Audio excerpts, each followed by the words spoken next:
Good evening, and thank you for watching Divination. 7 days on tower. It's been fun. First of all, I would like to thank you everyone who supported this project, from Scene Evolution staff to volunteers to City of Richmond, gallery, center, library, everyone here who was involved and offered welcoming to the Your Continent Festival. Thank you, thank you, thank you. Infinite thanks.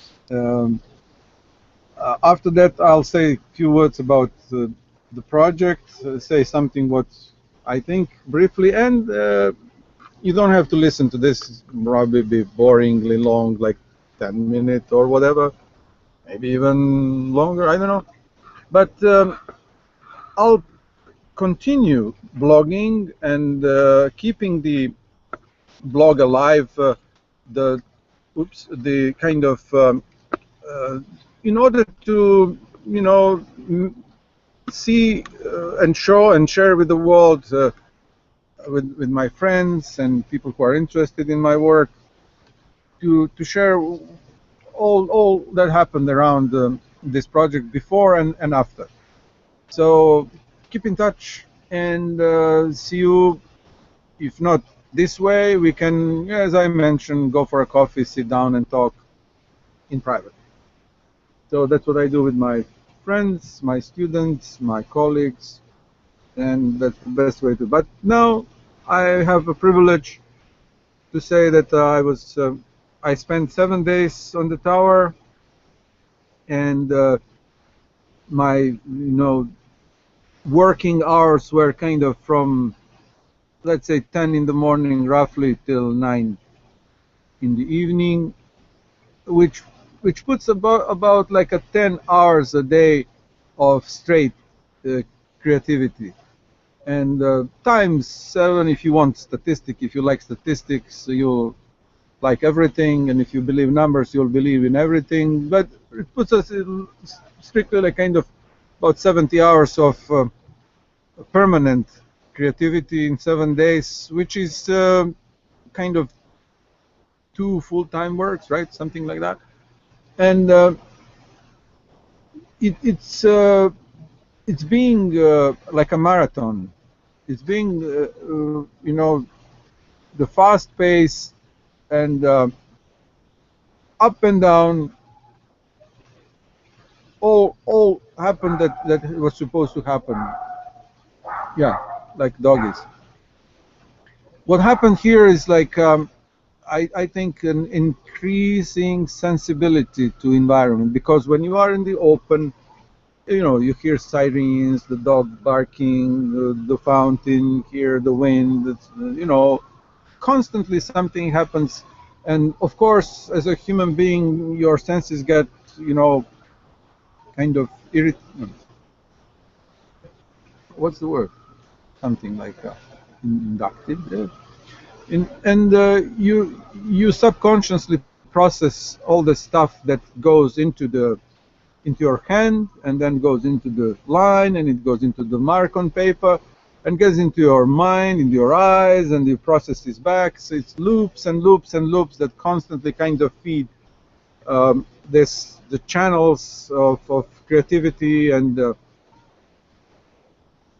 I I think that studio in the open air is a wonderful metaphor for being present and being artistic. And I now really, really understand Miss Emily Carr and her attitude to go out and create outdoor, because you can not you cannot paint the wind if it's not blowing around you, and it's not, you don't feel it in your brush stroke.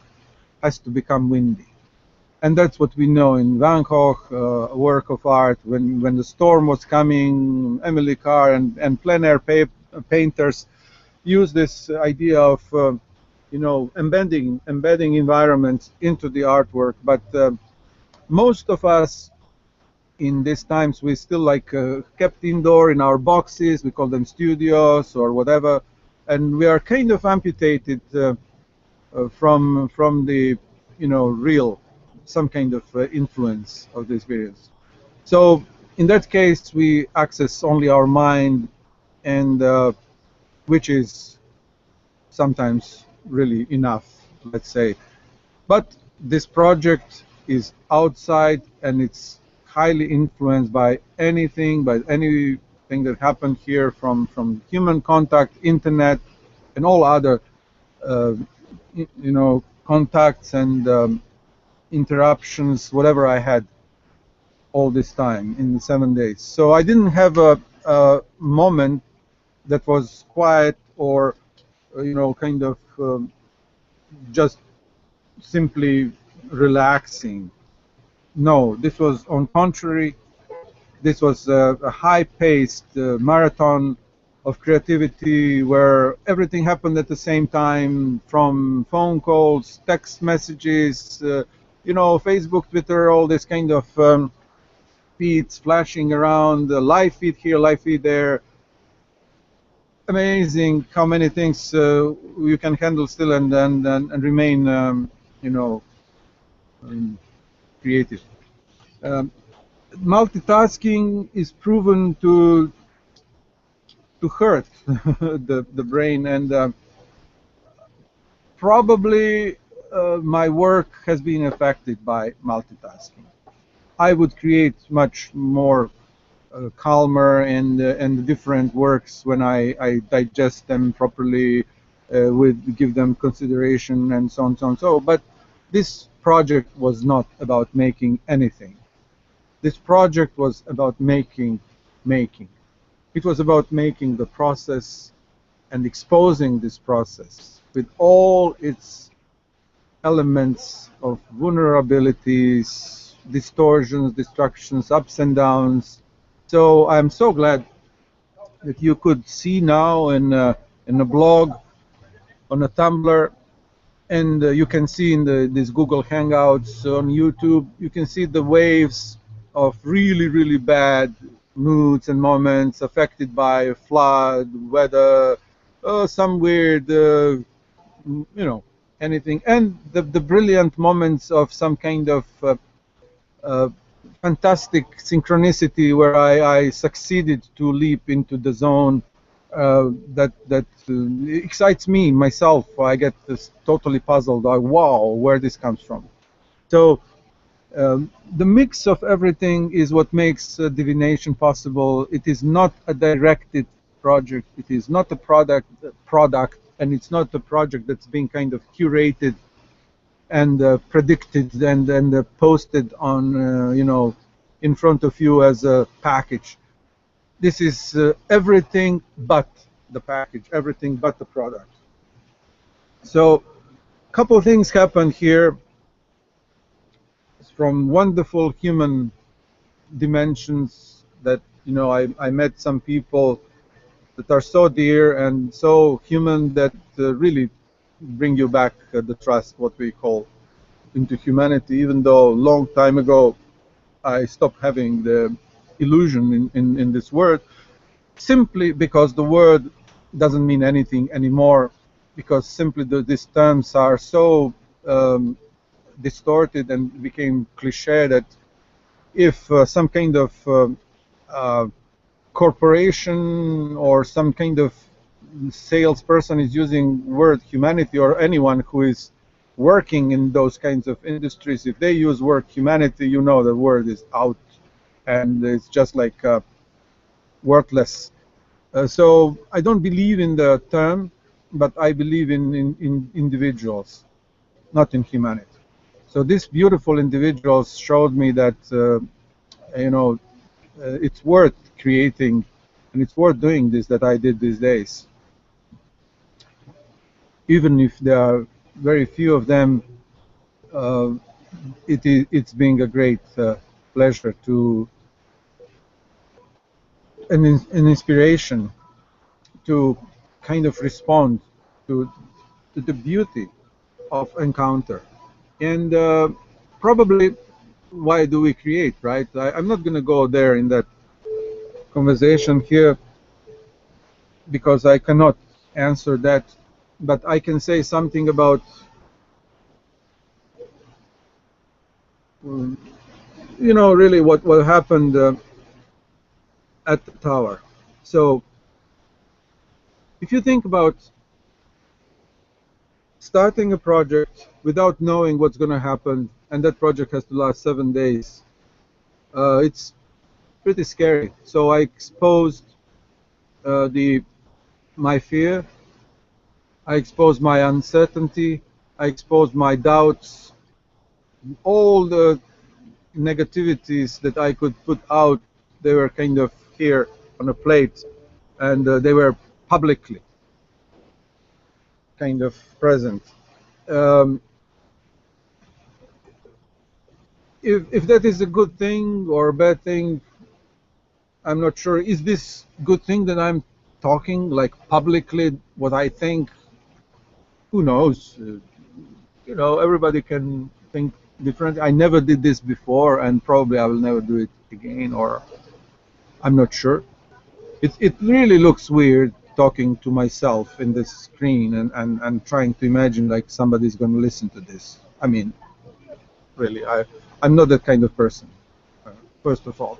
So I'll just finish up the thing. The excitement happened when I discovered right here on this tower that what I was doing with the charcoal, look at my hands, 10 years I'm dealing with these materials in order to discover that I can animate with it the same image, that I can undo and redo the image infinitely.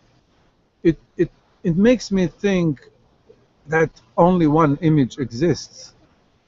So if I use charcoal, and you can do that in Photoshop because it's the same kind of clay image making material, you can infinitely change the image and give trillions of